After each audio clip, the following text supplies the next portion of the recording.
છે ઘરે? આવો આવો અંકલ બેસો ને. ઘણા દિવસો પછી આવ્યા. હા બેટા, હમણાં થોડીક તબિયત બગડી હતી ને મારી એટલે. આ તો બગડવાની જ હતી, કામ જ એવા કર્યા છે. ડોન કોઈ જાય. શું? કઈ નહીં, હું પધાર્યા બોલો હાલો.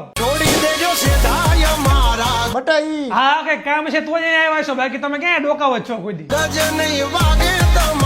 બેટા તારી માટે છોકરીનું માગું લઈને આવ્યા હે. હા માં સાડીની દીકરી જ છે મોહિત બેટા ઈ. અરે અંકલ, એમાં તમારે ઘરે આવવાની શું જરૂર હતી? તમે કોઈ તો પછી એમાં જોવાની જરૂર હોય જ નહીં. હા દરેક ના જ પાડતો દાદા કોઈ જાય. કે તમે જતા ને જે મારા પપ્પાને ફોન કરી કરીને કાન ભરતા હતા. અને હવે મારી સરકારી નોકરી લાગી ગઈ એટલે છોકરીને માંગા લઈને આવો હો.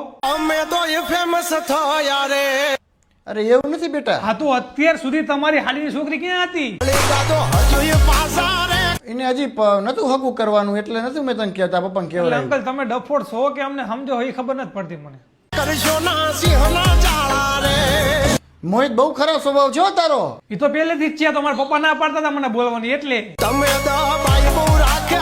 મોહિત જો આવો ને આવા સ્વભાવ રહ્યો ને તારો તો કોઈ છોકરી નહીં આપે, તને યાદ રાખજે. તો અંકલ તમે એમય કહેતા હતા કે તને હારી નોકરી નહીં મળે, તોય મળી ગઈ ને. જેનથી સમજાય કે તારા છોકરાને. છોકરાને સમજાવવાની જરૂર તો છે. આઈ એમ તમારા ક્યાં?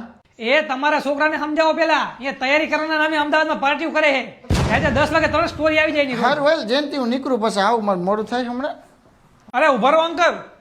આવ્યું ને હવે લાઈન ઉપર. હવે તમારી જીભ તો કડવી છે જ તે, પણ મોઢું મીઠું કરતા જાઓ. સરકારી નોકરી લાગી ની ના માનમાં. નથી કરવું કાંઈ. પટ